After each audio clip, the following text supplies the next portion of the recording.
Thank you for coming to Undici tonight. It's a great night and a great event.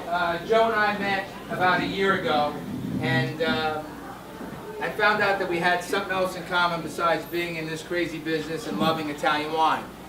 We were both slightly overweight and needed to do some exercise, so we started separately on separate paths, cycling, running, triathlons, whatever. I was about 40 pounds heavier, and Joe maybe 50, 60 pounds heavier. But I'm taller. You're looking. This summer, as Joe was getting ready for the Ironman Hawaii, which he completed, and I didn't know, but he did the New York Marathon yesterday. Joe and I we decided we're going to meet in New York City, 8:30 a.m. He says, meet me a couple blocks north of Del Posto. We'll park in this parking lot, and we're going to go for a ride. And I said, okay, we're going to go for a ride in New York City. And I figured Central Park. I've been to Central Park. I raced there a lot. And I didn't know how we were going to get to Central Park. So Joe arrived, and Joe says, are you ready? I said, yeah, I'm ready. Where are we going? He said, we're going to just drive up 9th Avenue. We're going to drive 40 blocks uptown on our bikes, rush hour traffic, and we're going to go to Central Park. So I said, okay. And I ride my bike a lot. In the first 10 blocks, every single type of vehicle honked at me, and every color of person yelled at me. And Joe was just, he's a city guy, I'm a suburb guy. He headed uptown. That was the first 10 blocks, 30 blocks to go, and I gotta say, humbly, Joe dusted me, and if it wasn't for the beautiful New York City traffic lights, I was a goner, because they saved my life that morning. We got to Central Park. I was alive. Joe, that was a normal day for Joe.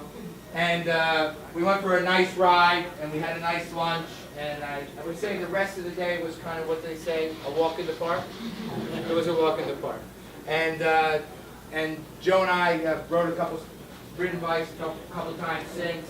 And it's really nice to get him out to New Jersey to come talk and eat and drink with all of us. So, Joe Bastianich. Thank you. Thank you.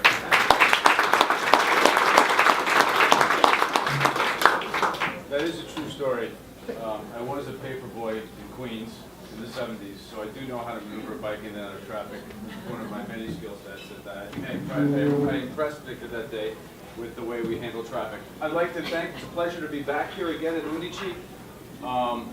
I was so impressed the first time I came here, not only with this place, but with Victor and what he does, with the wines and the whole restaurant, the attention to detail, and everything that happens here.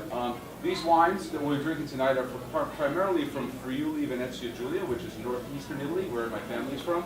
We have one wine from Tuscany, from a winery called La Mozza in southern Tuscany, in an area called Maremma.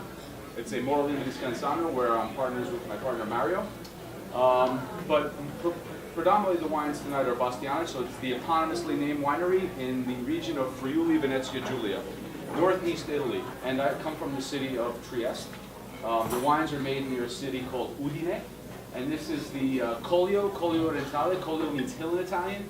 And this is Italy's premier white wine growing region. So where the best white wines in Italy certainly made, perhaps some of the best white wines in the world. Italy, at its core, is the amalgamation of different terroirs, different socio-economic conditions, and really of different people. So the beauty of Italy, both in its wines and its food, is diversity. Italy is composed of 20 regions.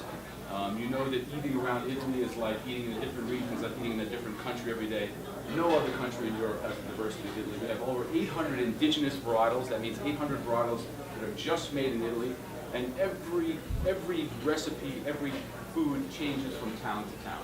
And the celebration of the Italian table and cuisine is the celebration of things that are so geo-specific. You know, you go to Tuscany and you have a pasta pappardelle with a boar ragu or ribollita. From one town to the next, the recipe changes, the way one old lady's making it to the next.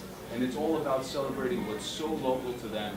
And that's the beauty of everything that's Italian. The people celebrate their local terroir. And the beauty of the Italian table is when these dishes and these glasses and the wine come together and we drink and eat things that come from the same place is the magic of the Italian table.